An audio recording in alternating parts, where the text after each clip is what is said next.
Well, hello you all. Are you ready? Yes. I'm ready. Okay.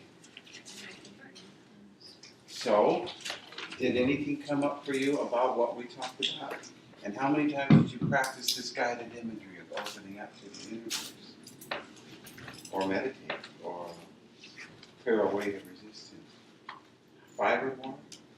10 or more? 20 or more? Taught a class in abundance this morning. All right. There you go. It's all, you almost have to stay in abundance to teach a class in abundance, don't you? Yes, I do. There's no being short of anything if you're teaching abundance. I'll tell you resistant clients what to do here to be abundant. She was anything but resistant. She had an abundance of openness for the idea of abundance. All right. So did you encounter any questions or comments or things you want to share that happened to you this week in terms of projects that are advancing or this idea that we've been discussing? I wanted to revisit, I think you said 2 minutes of doing this was the most powerful thing that you could do. And I wanted to be sure to maybe hear it again, to make sure that I understood it correctly. It isn't about 2 minutes. It's about setting aside some time with concentrated, focused energy on these concepts. You might want to do it 20 minutes. You might want to do it 30 seconds while you're at a restaurant, while they're bringing food out. Focus on opening and non-resistance and really see if you can open to flow and allow flow for however many seconds you can do it. Yeah. I had a really great, I didn't go last week, but I had from the first meeting, it's kind of this cool event. I had to go take my grandfather to the hospital because he is full on his heart surgery. And I've been driving him to the hospital a lot lately. And so I get there and I'm thinking, oh man, not again, I gotta drive my grandpa and all this stuff. But then I remembered, we weren't here and then, I already knew that, but I revisited that trip, and so I got out of the car and I was thinking, okay, I remember I have to just go with it. So I was like, oh great, I get to see my grandparents, and I get to, it's nice out. I was remembering all the good, the higher dimension of that situation, like the most positive aspect I could possibly conjure up. And then, so I get in there, and he gives me $100. And I was like, and he's like, oh, here's some money for that new couch you're gonna get. And it was totally unexpected. And not that I needed the $100, but it was a really cool. That belongs to PTI. No problem, I'll write you a check. So, I don't know, it kind of works. And I didn't get attached to it happening again. But I think that whole, just seeing the best, not trying to clinch up. Yes, because the environment can suck you right out of that abundance, well-being. Oh no, there's death and dying going on in this hospital. I hate to go in there. You can feel it start sucking out of me just when I talk. I hate to go in there. I've done this before. I don't want to do this again. This is not how I want to spend my time. Yeah, can you just feel me starting to sink? And the abundance then just starts draining out of you because you've constricted around it. And it's hard to flow abundance when you've constricted around abundance. So, the concept is look for positive aspects, put your attention on positiveness. You don't have to push away the negativeness. That's the other problem. That's the other solution I want you to see. We are not in the business of getting rid of negativity. Can somebody explain that to me? Why we're not in the business of getting rid of Negativity? Why aren't we in the business of getting rid of negativity? Because that puts the attention on negativity, Yep. and so that will give us more negativity. Right. And also, there's nothing wrong with negativity. It's your attention to it and your insistence on it. Negativity is resistant, and that's fine. So don't resist the resistance. Allow negativity. Embrace resistance with non-resistance. That makes sense, doesn't it? You know, I think if you took a criminal out of prison and he was just in this hateful, psychopathic, I'll kill you space, and you made him live in a circle of people of abundance every moment of his life, there was somebody within 3 feet of him who was in abundance, he would not be able to keep it up. Because abundance would start to feel so much better than the resistance he was living in. So when you surround resistance with love, which is non-resistance, it has a way of not needing anything from you anymore. So it frees itself. So it's not a matter of time, it's just a matter of focus. The amount of focus on watching yourself like you're on a movie and identifying, oh, now I'm resisting. Oh, now I'm not resisting. Notice how different it feels to not resist than to resist. And notice, and notice. And when you get in that space where you can notice, it's a pretty non-resistant space. Because that's the space that doesn't really care whether you resist or not. Does that make sense? So you're talking yourself up into this state of acceptance of all resistance. So that's why this isn't about pushing negativity away. This is about surrounding negativity with abundance. Surrounding resistance with non-resistance. We don't have to push anything away. And like you said, Dari, when you push it away, you create more of it. You feel a lack of clients, that's what you're going to get back, a lack of clients. But if you surround yourself with this idea of lack of clients, and you watch yourself go into this lack of clients, and you allow it, and you hold abundance around that lack of clients, then you'll get back the abundance rather than the lack of clients. Other questions or comments about this?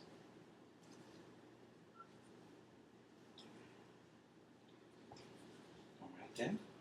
So kind of hold like bigger perspective, like rather than getting stuck in the lack of clients, kind of see bigger. Oh, I see now, and this lack of clients feeling place, but really, I see down the road, I see them coming, and it's sort of like get into a bigger space.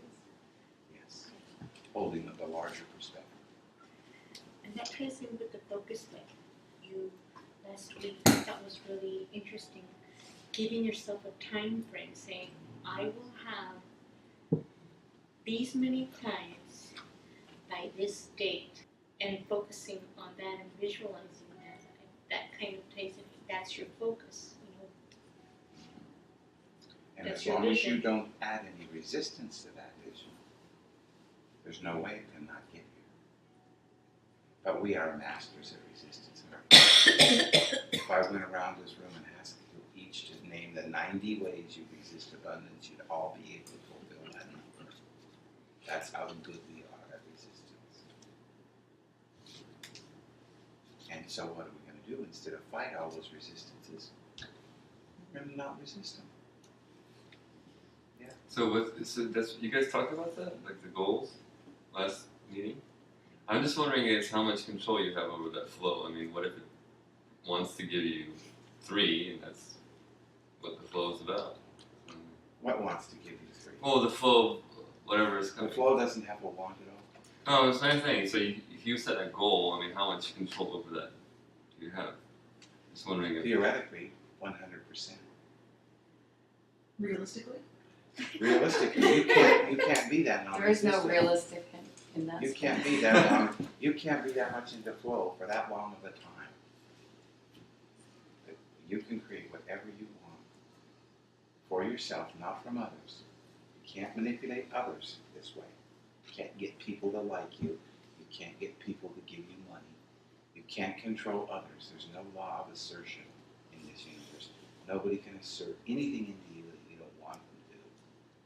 But as you flow, you'll find yourself starting to line up with what you want, and then you'll start seeing that starting to appear in their lives.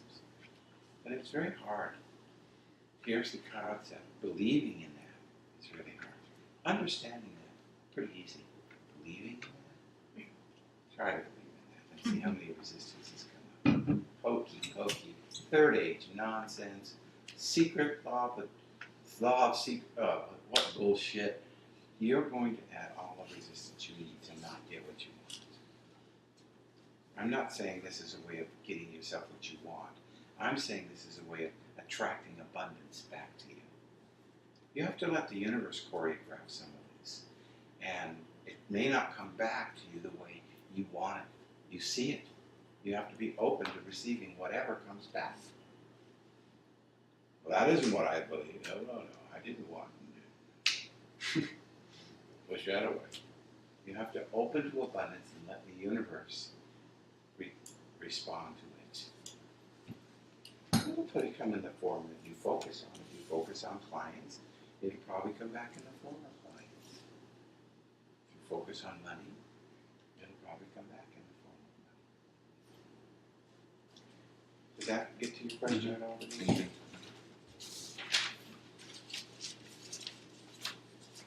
So we opened up. Let's open up. Open up. Allow flow, pure love, flow, to flow through you like a stream flowing through you.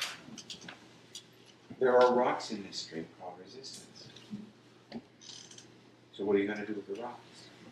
Do you want to give attention to the rocks or do you want to give attention to the stream? Stay attending to the stream. And just let the rocks be there and watch the stream. Be the stream. Be the flow. Finding yourself being carried off into someplace you don't even know. The rocks are not your problem unless you want to say, uh-oh, there's a rock. Stop. Look at the rock. It's a big rock. It's an ugly rock. It's blocking my way. Damn rock. You stopped your flow. It's okay. You get to do that. You can just sit on the rock all day. This should not be here. Or you can flow past the rock. And then the rock is of no consequence. It just sometimes excites the ride because there's more rapids and there's more adventure.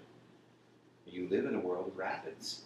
You live in a world of streams full of rocks. There is resistance. There is abundance. They work together. Don't make the rocks a big deal. So now let that flow come through you.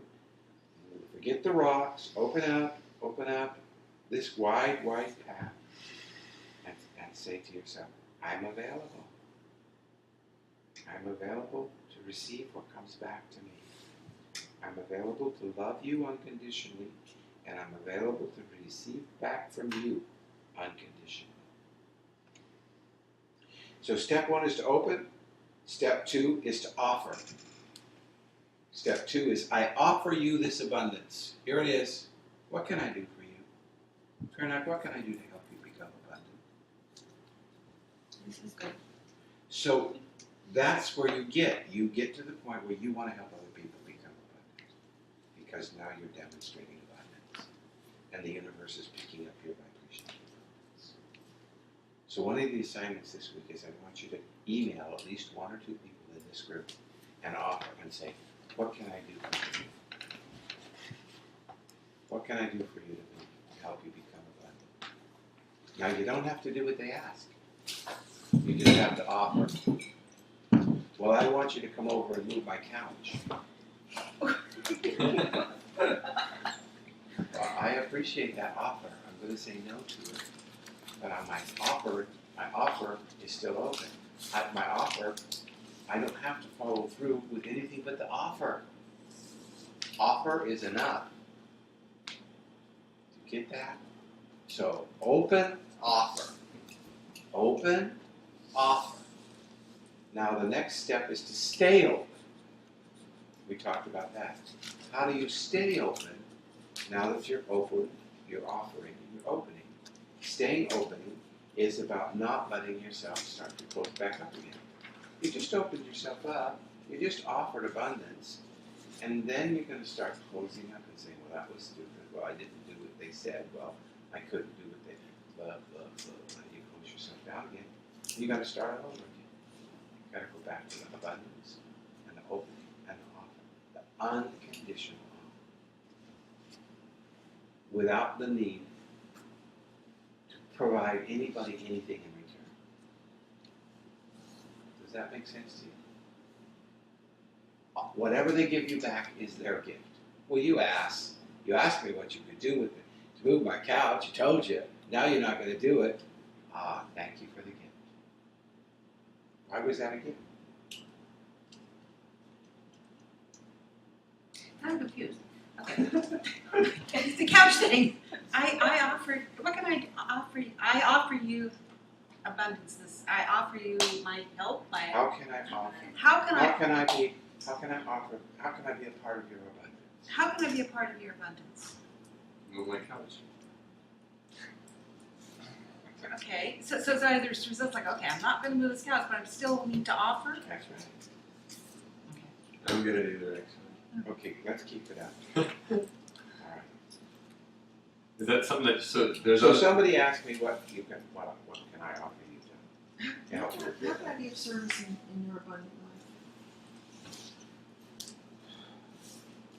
Tell me that you appreciate me. How do I do that? Okay. I really appreciate you, You can keep looking at me with your loving eyes. John. You can lean forward in your chair and demonstrate an enthusiasm for being here. Can you offer me that? So it's not what I can offer you outside. What can I offer you now, here? Even if I say, Daria, what can I do to help you with your project? How can I offer you with your project? Whatever that is, I don't know what your project is. And she comes back with something I may or may not do. But in this moment, she can ask me for something that will help her in this moment. See, mostly offering is about finding abundance now. It's not finding abundance when your couch is moved. I feel so much better that I got that heavy couch moved. I didn't know how I was going to get it done. Whew, my life is so much more full of abundance. No, it isn't.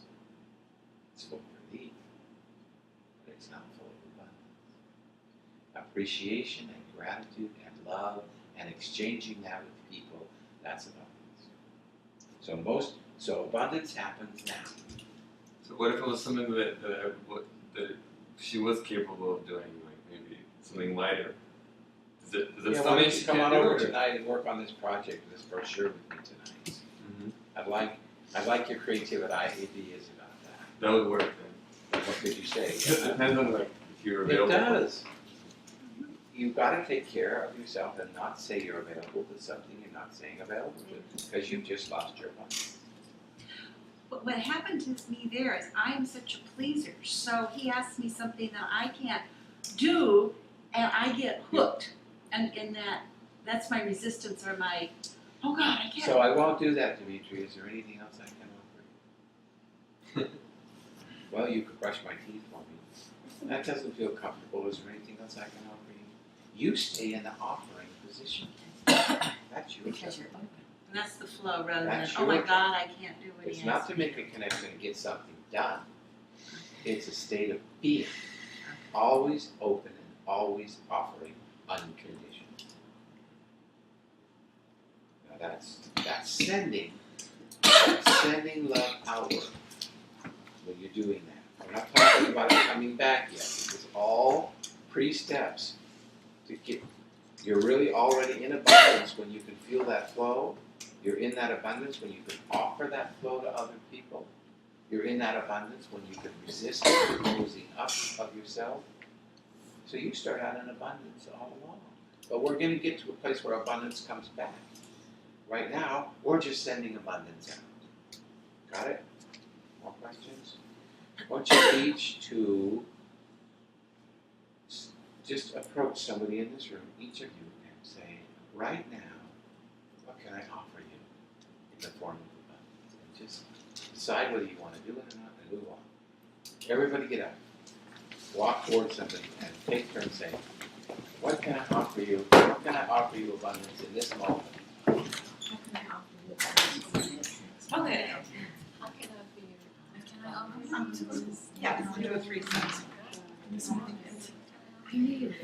beautiful eyes are supporting that. So some of you are gonna find out I don't know. Find something. Your ears to listen to.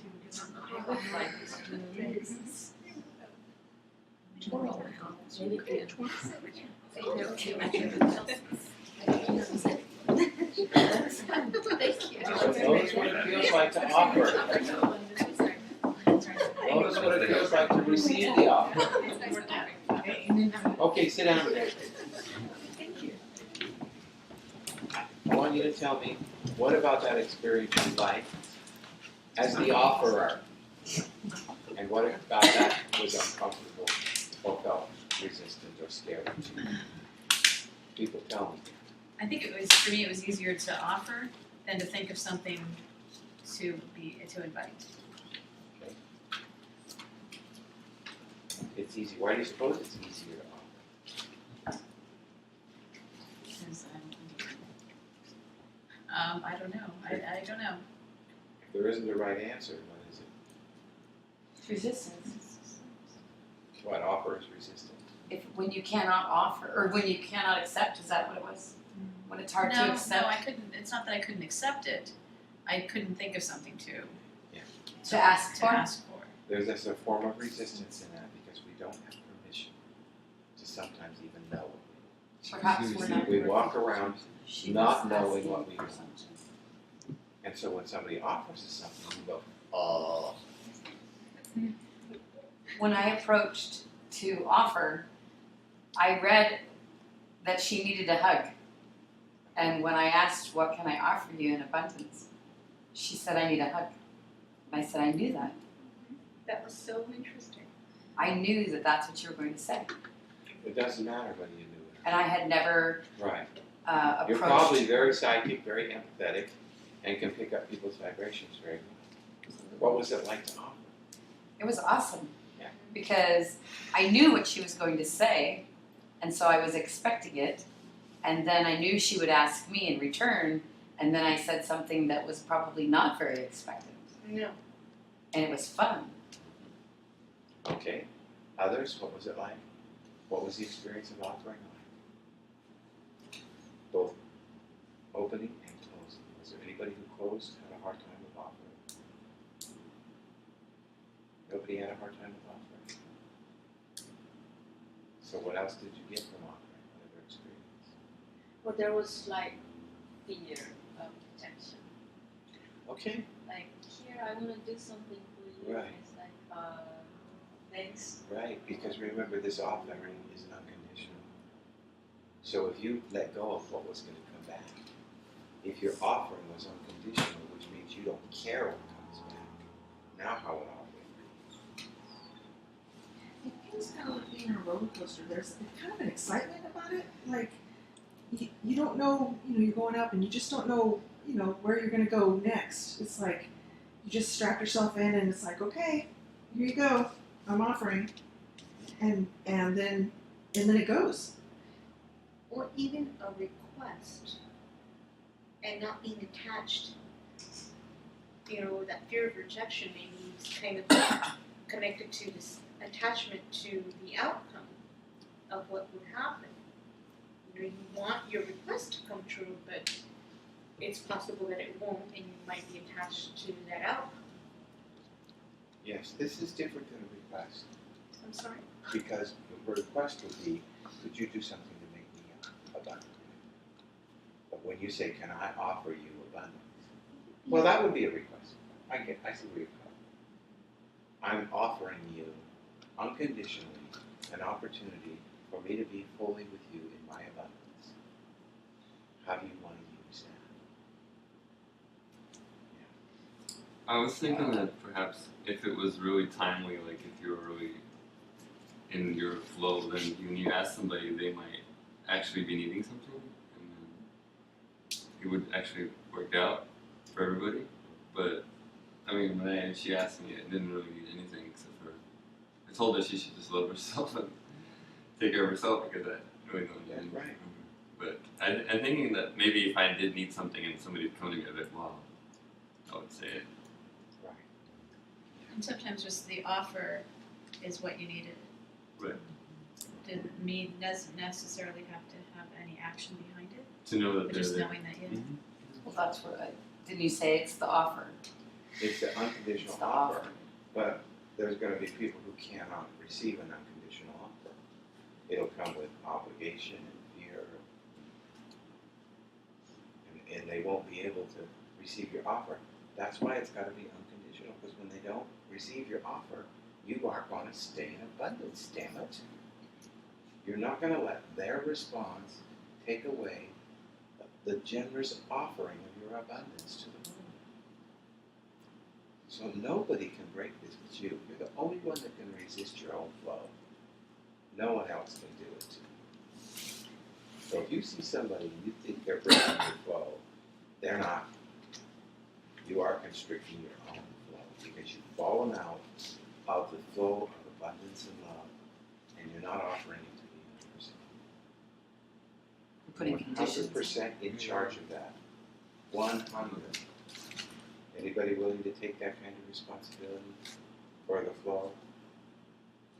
A few of you. Okay. That's tough. It's a great deal to ask of yourselves. But it's the only game in town, people. Doesn't matter whether it's hard or easy or tough. It's the only game in town. It is. So you can see it any way you want to. It's the only thing you're here to do. And chuckling on, as you know, some of you might not know, Maggie Jays and I have redone Room 5. And so Maggie had artwork, but I went through some of my artwork, and I have a 90-year-old friend who's a photographer. And there's above, we have kind of like a little altar now in the room, and above that is one of his pictures, and it's all this bubbly ocean water with light and flowing. And I'm just chuckling because it didn't, until now, it didn't come together, but I manifested that. Or the universe manifested that. I had that. Don't separate the universe from who you are. Oh, okay. You manifested that. The universe is flowing through you all the time. It's totally cooperative to whatever you want to do, constrict or open. It doesn't care. It will be available for you. And that's who you are. You are the flow of the universe through you. You are the flow through your own physicalness, your own world of contrast. You are the flow of the universe. And only you can deny it. And I'll bet some of you do. Because this is beginning to sound a little bit like I'm my own God. I'm my own creator. Yes. It's okay to resist that idea. You can expand and resist it. I offer it to you unconditionally. Other questions or comments? So we got ourselves really open now, right? And we're putting out offering. And we're staying open. No matter what we get back, we're staying open. Fuck you. Hallway sex? Can you stay open Hallway to that? sex? What's wrong with you? You laugh at everything. Can you stay open then? Or you want to shut down? You want to give me the power to shut you down? You want me to have the power to cut you off from your own flow? If you want to give me that power, there are a lot of people who take it. Sociopaths, manipulators, con artists. They love you to give them the power Mean people. to shut you down. And only you shut you down anyway. They didn't shut you. The con didn't shut you down. You shut yourself down when faced with the con. All right, so we're doing really good. Now, step 4 is when we can't stay open. We can't do this 24 hours a day, or even 8, or even 2, or even 10 minutes. But you can do it a minute at a time. You can do it 5. You can get to the point where it's your stance, and you walk around open, unconditionally offering. You can learn to do that after a while. You probably don't do that now. You can learn to do that, letting nothing shut you down. But since we can't all do it, we shut ourselves down. And we say, it's not me. I'm going to get hurt. There isn't abundance. I'm in a lot of physical pain. My life is not working. So that's how we start shutting ourselves down. Or somebody else says that to us. So we shut down either because of what somebody else out there says that we've given the power to shut us down, or we have the power to shut us down. Now, shutting down is not bad. Got it? It's important. Can anybody explain to me why shutting down isn't bad? Just is. It allows us to experience the contrast to the That's other. right. It does. Experience gratitude. And when I shut down, I get the sense of safety that I can relax in and get up enough strength to open back up again. It's okay for me to be afraid if someone's coming at me with a knife. It's okay for me to shut down. I'd be better not shutting down. I'd defend myself a lot better with someone coming at me with a knife like this, like this. Think about it. No! Let's see what you got. Oops. Good job. I'm not shutting down the flow of the flood. No, no. And you croak. Feeling abundant.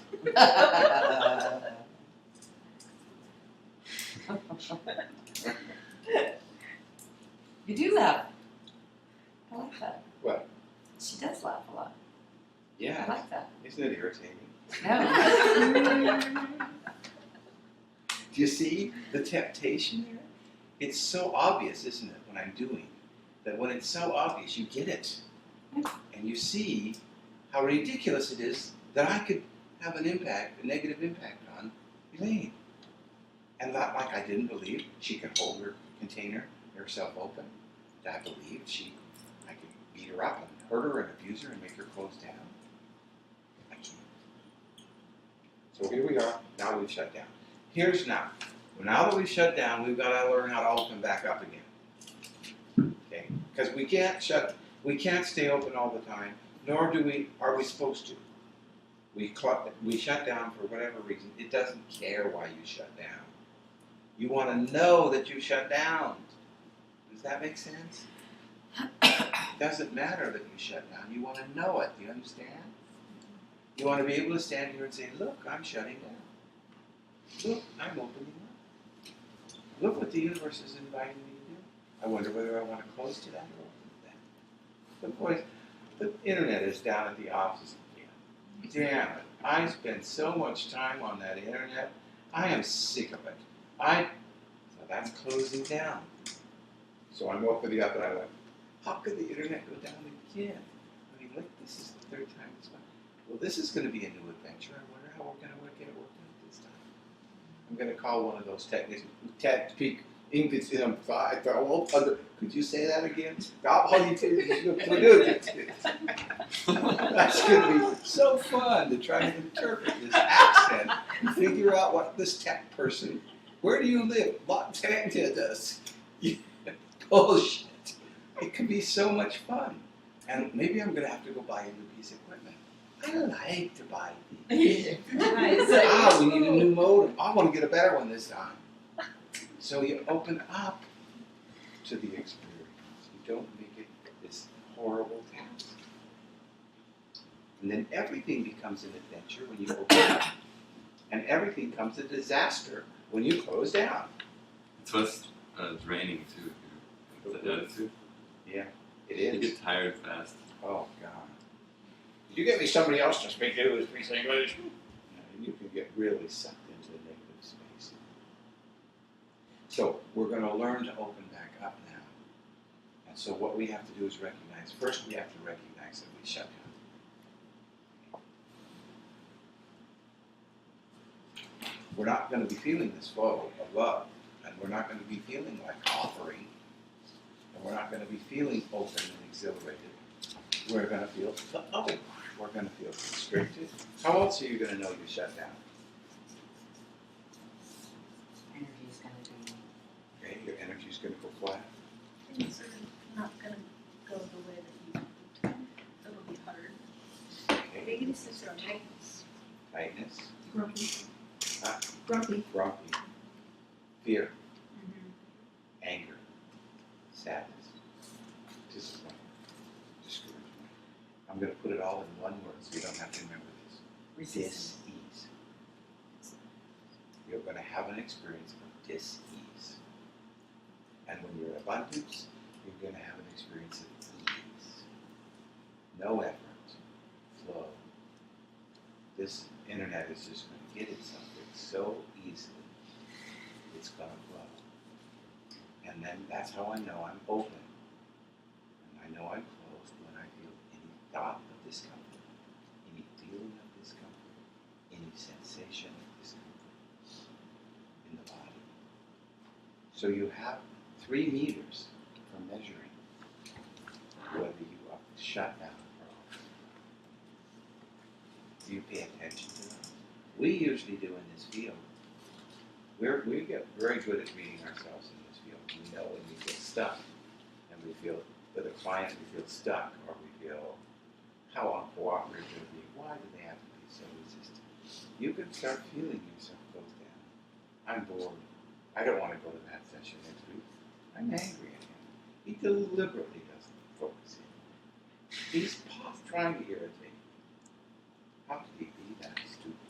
Those are the things that you start telling yourself when you close down. If only you, I know how to bring you abundance, client. Why do you keep resisting me? That is not an abundant state. Don, I think it's easy to say those things when it's a minor incident, like, facing, like unpleasant client or computer breaking down. But what if like your house burns down? Yeah. So how do you stand in front of your house and say, wow, this is going to be an adventure. This is going to give me a chance to start all over again. I had to let go of everything that was important to me was in that house.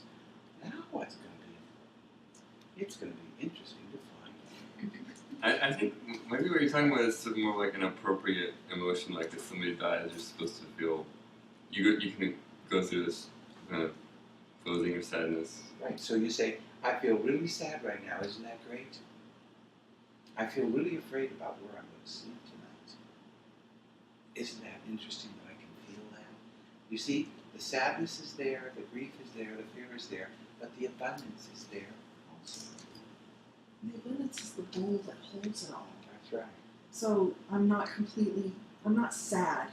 I feel sadness. I put that in the bowl and hold it. I can feel angry right now, but I can still hold it by being bigger and being more abundant. So I am not angry.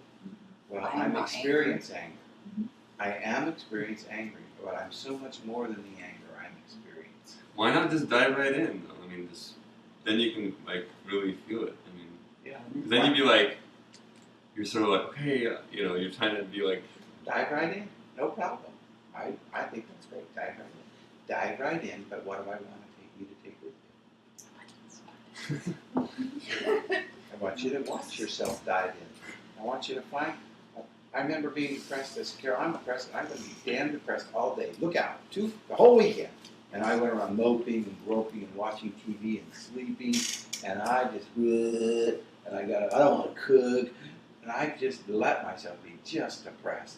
And when I started to feel better, I refused, and I kept myself feeling depressed. I couldn't do it. I couldn't get into the second day because I gave myself so much non-resistance to my depression.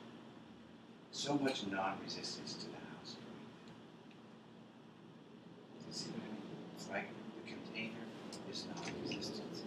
And sure, you're going to feel sadness and angry and scared. And that's supposed to, that's good. We're feeling creatures. We're in a world of contrast. We're here to feel. Our feelings help us make choices. But along with that, we're a spirit flowing through us, a river flowing through us of abundance as well. Can we be two things without being schizophrenic? Can't you see that you can love your sadness? And the more you let yourself feel it, the quicker it's going to go. And I think that was your point to be true. As you dump in deeper and you don't resist the feeling, you go through it so much faster. This reminds me of addiction and how to avoid uncomfortable feelings, maybe, for example, grief, sadness, and being associated with that and feeling like I can't tolerate that. You know, you might develop an eating disorder, alcoholism, because anything to avoid feeling uncomfortable. The resistance. As if the uncomfortableness is the problem. I was thinking when you were talking, like, there's almost like you have to be able to discern whether you're just sort of being a negative Nancy about it, or is it really something that you should feel because it's, a sad situation or something. But there's like a level of discernment because you have to figure it out. I see what you mean. You could ask yourself, what's my intention of feeling this sadness? Am I wanting sympathy? Am I manipulating everybody in my house to bring me things and comfort me? Is it an unconscious? Or is it me just expressing who I am and needing to let this stuff go and not hang on to it anymore? So yeah, you sometimes have to ask what your intention is of these feelings you have. But every feeling is guidance. It says you're not in alignment. You're not the stream anymore. It doesn't matter what your motive is. If you're feeling an emotion of unease, you're not being in the stream anymore. It doesn't matter the reason. It's helpful to discern. It's kind of fun to try to figure out what your intention is. But the healing comes from throwing the whole thing out. It's not a problem. It's sad. My house is burned down. It's not a problem. It's a situation. I gotta do a lot of things. But it doesn't change who I am. It doesn't take away my integrity. It doesn't intrude on me in any way. I'm the same person I was before my house burned down. Nothing's been lost in me. That requires a level of consciousness and energy to be there, because so often, we go unconscious. And the unconscious patterns usually lead us to dis-ease. That's right. So the commitment is to be awake. Mm-hmm. So when I first came in, I asked, how are you today? And he says, I think I'm pretty good. How are you? And I said, I'm as happy as a bird with a french fry. And so yesterday I said to myself, tomorrow I'm going to be as happy as a bird with a french fry. And I had that picture in my mind. So are you saying that it's just as easy to choose happy as a bird with a french fry as it is I'm going to be sad today? Because we're putting ourselves into You're that not choosing mode. the emotion, you're choosing the flow. The flow. You're choosing to resist the flow for now. That's your choice. So on any given day, I usually choose to take the happy route, because What that's you're doing is I'm choosing to stay out of resistance. I'm choosing to put my attention on non-resistance, which is bird with a french fry, or resistance, which is dead bird being smothered by french fries. You get the choice, but the choice is always about resistance. It's not about do I want this over this, it's do I want to flow or not flow. That is the question. So even if in any particular day some other emotion shows up, not resisting it and saying, no, I have to be happy today. Right. It's allowing that emotion and move through it. It'll, like, by allowing it, you'll be able to move through it That's right. and open up to just as if I had chosen the But you happy. see, the key word was allow. The choice was to allow. The choice was not to resist. That's the only choice we have in this world. Because rocks do show up when I've got my That's french right. fry. But I don't drop my fry. I just don't drop it. That's a commitment.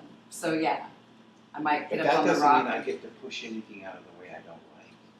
Right. You have to embrace what you don't I might like. even use the rock to reposition the french fry in my beak, because my talons aren't as... Absolutely. I was gonna say also, that would mean that just as much as people resist happiness, people resist sadness. That's right. Because there's all this environmental degradation and people should be globally worried or sad, but a lot of people push that away, and because they don't want anything to know about it, so they're resisting sadness just as much as they're resisting happiness. That's right. So you see, it just comes down to one choice: do you open or do you close? Everything is that choice. We have free will, but that's the only choice we get to make. I had some real conflicting emotions, and I want to talk about this to process it because I was trying to let them flow.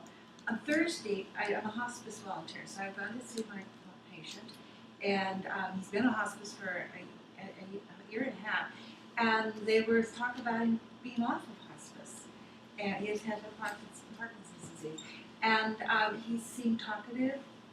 You know, I spent about 30 minutes with him on Thursday. So then the weekend I got wrapped up with this project with Maggie of doing the room. And so on Saturday, I had 2 other paintings, and Erin Rose was having a sale. So I, in the middle, and Maggie was hanging, and so I said, I'm going to go get these done. So I'm with the guy, and it's a creative process. It was just because these were paintings I've wanted for years to get framed, and I finally had a good excuse to spend the money, right? And I was and the guy was helping me, and all of a sudden I got this phone call that said Pathways. And I thought, oh, they want to tell me something, you know, I know. And it was, your client passed away this morning. And it was shock. I was literally shaking. So I'd gone from this creative, ooh, how cool, to this shock. And so I kept saying, okay, just notice what you're feeling. Notice what you're feeling. But meantime, I was paying the guy and giving my visa. Maggie was waiting for me to get back. So it was just a really, you know, and I explained to Maggie, I might have been a little shook, and it was her. And then I would get back into the creative process, and I'd be like, oh yeah, remember? And it was just a really weird back and forth. So what you're saying to me is you were in the observer position where you had transcended both resistance and non-resistance, and both of them are okay with you. See, when we're transcended beyond contrast, the contrast is okay. There's a bad act, negative thing, there's a positive thing. That's not what it's about. It's about being the observer and the uninvested, non-resistant piece that doesn't invest in either resistance or non-resistance. You see, we grow bigger. That's what consciousness is. Staying awake means knowing you have a choice to make in every moment. I want you up here being okay with what's bad and okay with what's good, and with sadness and anger and with love and joy. And you're here in non-resistance of it all. It's paradox. How can I be non-resistant to resistance? That's what we have to learn to do, and especially as therapists, because we have to learn to be non-resistant to resistance. The resistance that comes in when a client says, we don't like you, we want to quit. The resistance that comes in when I say, I don't like me, I want to quit. Whether the resistance comes from out there or in here, you want to be non-resistant to that resistance. Does that feel paradoxical enough for you? Does it make sense? So the house burns down. And you feel the resistance to that, obviously. And you feel the pain to that. And you feel all the pain and all the worry and yet there's this higher part of you watching saying, yeah, that's all right. Allow yourself. Absolutely. I think that's too easy of an example. I mean, that's materialistic stuff. Like my son or my loved one. You think you can find an incident that will apply, don't you? I can tell you, forget it. You're not going to find an incident that doesn't apply. But go ahead. Because I don't want to resist you. Well, it will be hard. I mean, it's all Here, sounds good. your dog just got run over by a car. Yeah. 20-year pet, dead. You pick it up in your arms. You feel contrast.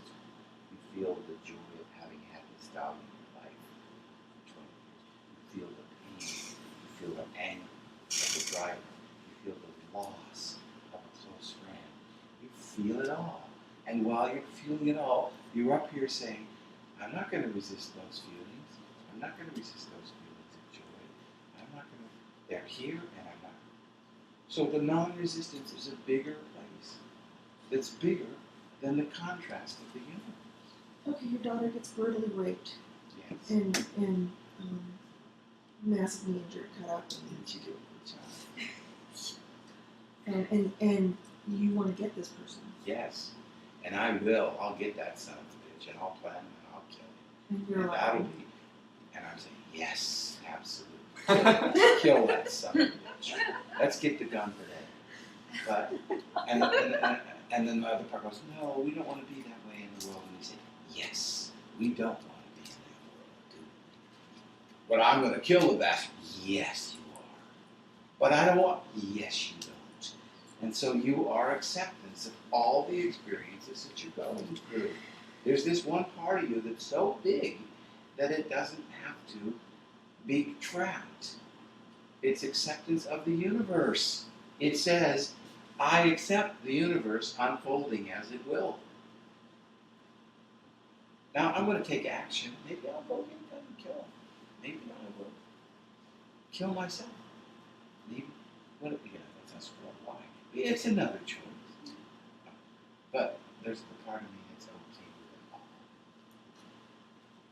I'm tying this to, and it's been a lot of mine, to how resistance and non-resistance might lead to spirituality and faith, and the fact that people, in the end, it's all about death.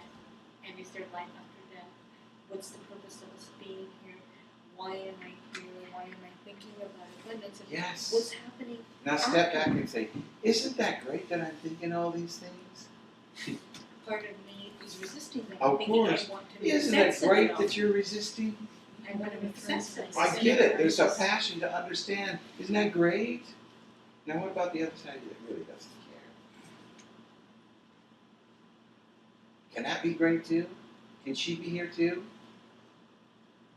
Well, I don't want to be attached to someone that I love dies. I don't want you to be attached to anything. I That's just the want to know point. that there's something, that there's a point to living then. That's so great that you want that. Enjoy. You're probably never going to get the answer, but you might as well enjoy the hell out of the question. We could be a daffodil and not have that ability, or you know, There's nothing you a can new- hold on to that won't cause resistance. That seems like a more primary religious experience, anyways. But it's still resistance. It's resistance about needing to know what death is about. And what is going to happen when you resist? You're going to feel unease. I want to know. I need something to comfort me in this. it's an attachment. That's what resistance is. But now when you say, that's okay, there doesn't have to be an answer. I don't have to get my answer. I don't have to know. Then all of a sudden everything goes back to ease again. So is wonder the flow? What I think is, isn't it great that there is the need to know, because of that, look at all that has happened in It is humanity. great, absolutely. There's a need to know. And there's a need not to know. And both of them are okay. And both of them are as substantial as the other. There's a need to know. There's no need to know. And both of them are okay with you. You find no resistance to either stance. Well, I have something to say. I think what any religion, if you go deep enough, that's what they say anyways. The mystical. Yes. So that's the way you find out is just by not knowing. That's right. Sitting in the not knowing. And not resisting it, letting it be here without resistance. Sitting in. All right, so here we are. Think about if we did know.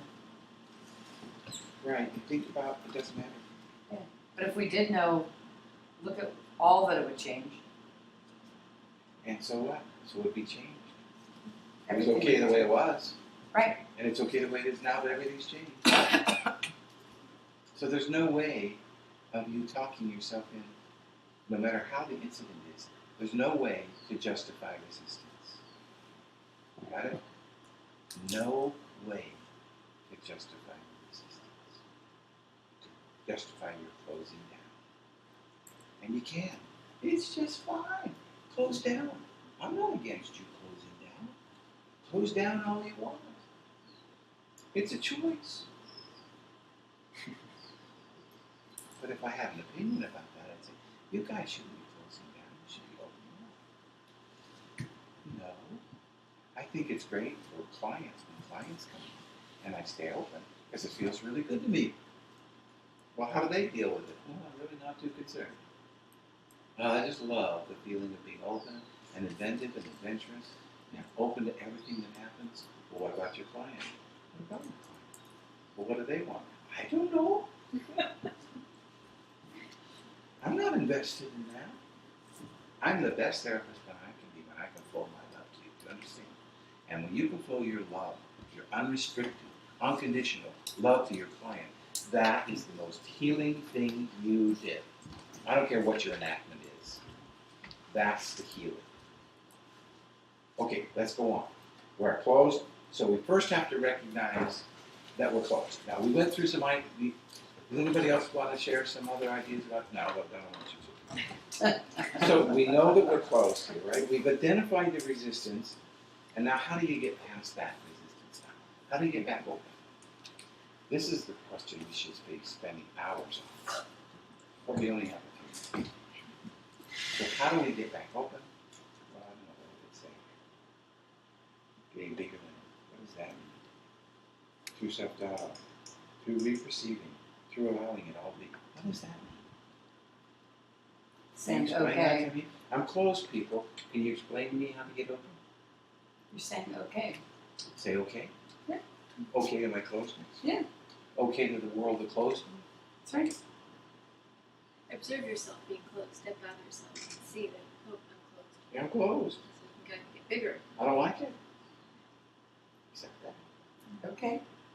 Be okay with not liking it. Acceptance, acceptance, acceptance. Allowance heals. Resistance injures. So even when I've injured myself with closing down, what's going to heal me? Allowance. Acceptance. Non-resistance. So after a while, if you're not going to resist me closing down, if the world's going to keep going on being unfair, if I'm going to keep going on not liking who I am, and it's okay, well, what's the point? Just like my depression. What was the point if I got to be totally depressed? There was no need to be depressed anymore. No point. No point in the world being fair or unfair. There's no point. So that's when acceptance starts to happen.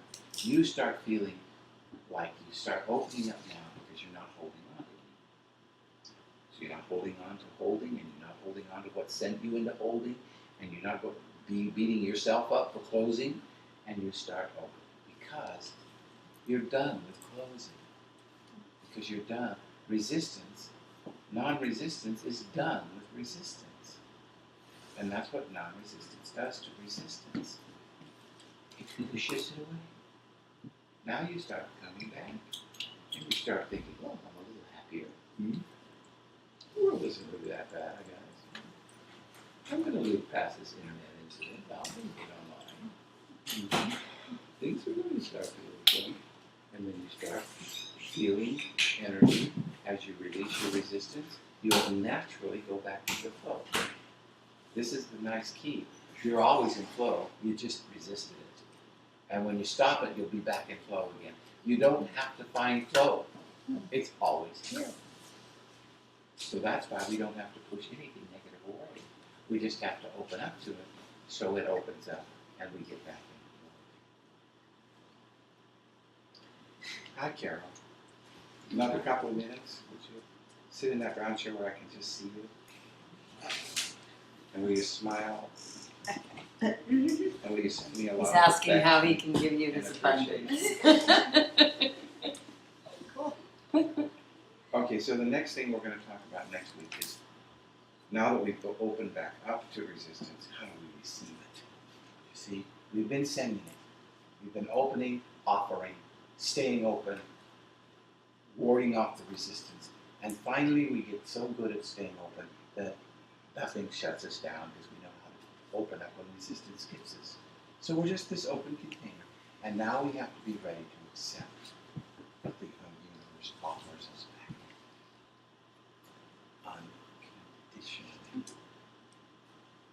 Your house house burned down, it's unconditional.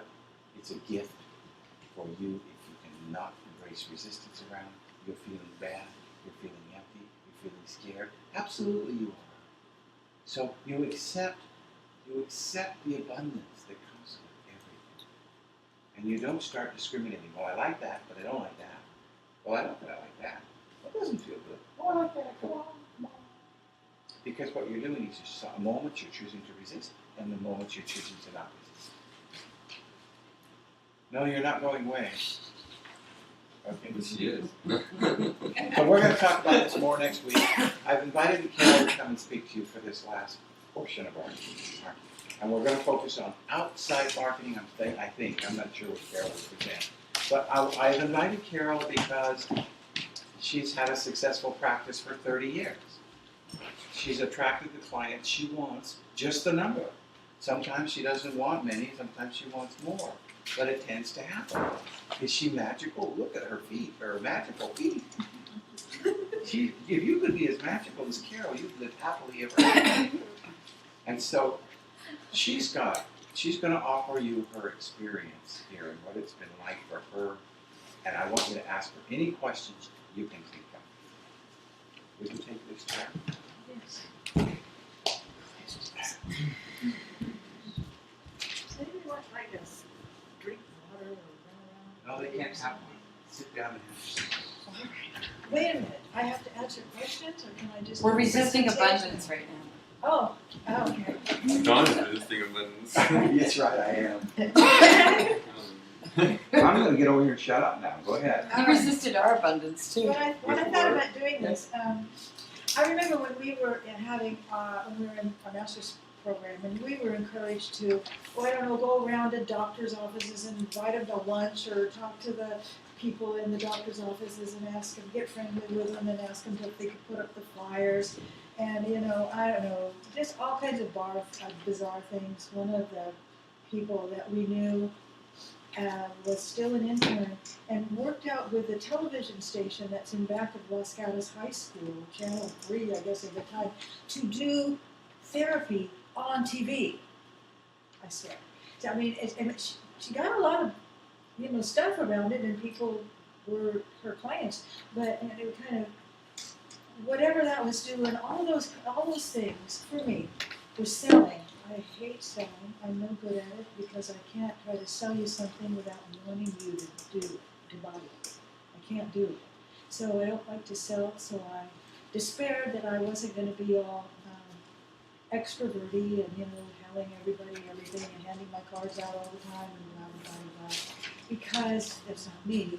So I finally decided that my sales technique was going to be, my advertising technique was going to be just to do the best darn psychotherapy I could do each and every time. So I used to pretend I was on Oprah, and this was the first and last time I was ever going to see these clients and take them in as deep and as quickly as they would and do a really good job, like, there, except for television, things are going. And I had it, and I got people coming back. They wanted to come back to me.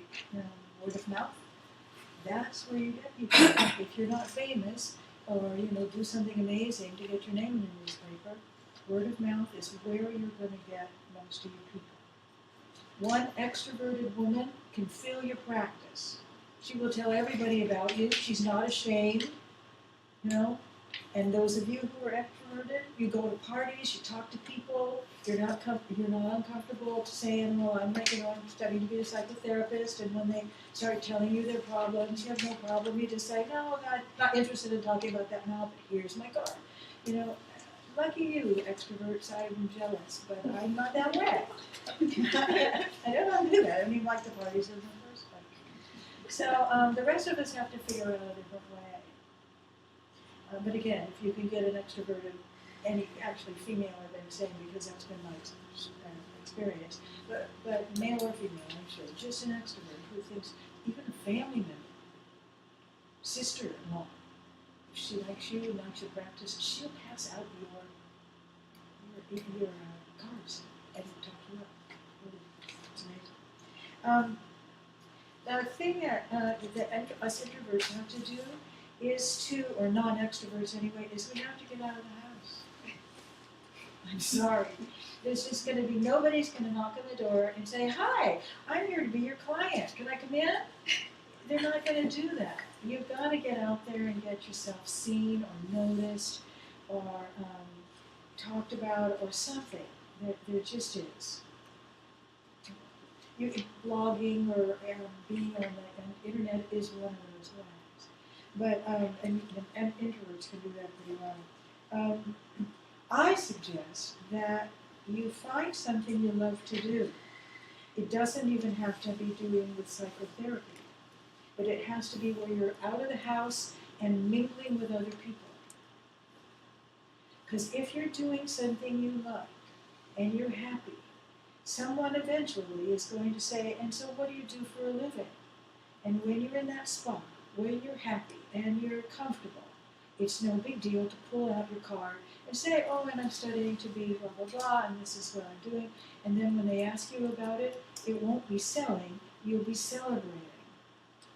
Because you're happy doing what you're doing.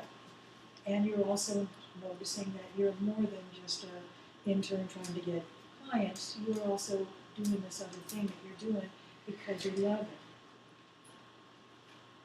So it doesn't have to. One of our interns a couple of years ago just took my advice. She went up down to the bookstore that was downtown Los Gatos Borders, I think it was, and she arranged with them to have a book club of our book meeting, like once a month or something like that. She picked the books, but they would advertise it for her. And it was a novel usually, but it had psychological leanings. So she figured eventually somebody in the group was going to ask her, so how come you know so much about this? And she would get to tell them.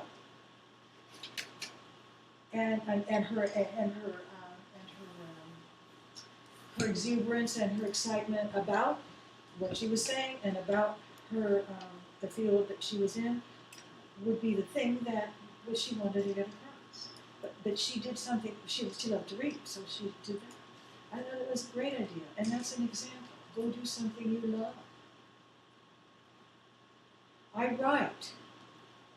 So I used to, there are magazines around here, Bay Area Parent, it's like, it's over in every store practically lately that I've been in, you know, there's, I'm sitting somewhere on the wall or on the counter, pick it up, open it up, there's like half a dozen people writing little articles with their little byline right there. If they like what you have to say, send it off. If they don't like it, what's the worst thing that can happen? They come to your house and embarrass you? No, they just send a notice back saying no thanks. So you fix it up and send it someplace else. There's a lot of things going on that are local. All the things in the movie theaters, and cinema cameras. I know that there's always piles of I don't know. There's at least a couple of little large papers like this full of things, articles that people like you have written. Los Gatos and Campbell, they all have in-town newspapers that get thrown on your garage floor for free. You know, there it is on the driveway. Who do you think writes that stuff? They have one or two people that work full-time, but they love stuff from other people, especially local people who are running businesses locally. Doesn't have to be a big deal. And sometimes they say, oh, cool, write local. I got lucky. One of my clients was going to a local junior college, and somebody had killed themselves in the parking lot. And I didn't know that, but I went home and wrote an article about what to do with people who were contemplating suicide and sent it off to the Mercury News. It was almost an entire page, and they edited maybe, I don't know, one sentence. It was lovely. There's my name, big old print. That's how people can get to know who you are. I teach, so anybody can do this. You go to a junior college or adult education place, and you get their brochure, or get their little thing they send out all the time. So you see what kinds of things they offer, and how the different people that they said okay to advertise. Write up a little blog, if you can, get a picture. And what you do is you go down there and you say, what do I need to do so that I can teach this one-time workshop on Saturday morning? And it's called blah, blah, blah. And they'll say, well, either no thanks, we don't do anything like that, or hey, that sounds good, let's give it a try. And there you are in, I don't know, DM's a college circular that they send out to, I don't know, probably some 20,000 people with your picture in it, and people browsing through it and look and see, and half a dozen of them might even take your class, but you know what? If nobody comes to your class, 20,000 people have seen your name associated with something psychological.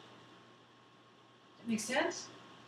I mean, salesman isn't about, you know very well, there's lots of really bad products out there, but they're real popular because that sales thing, people respond to it.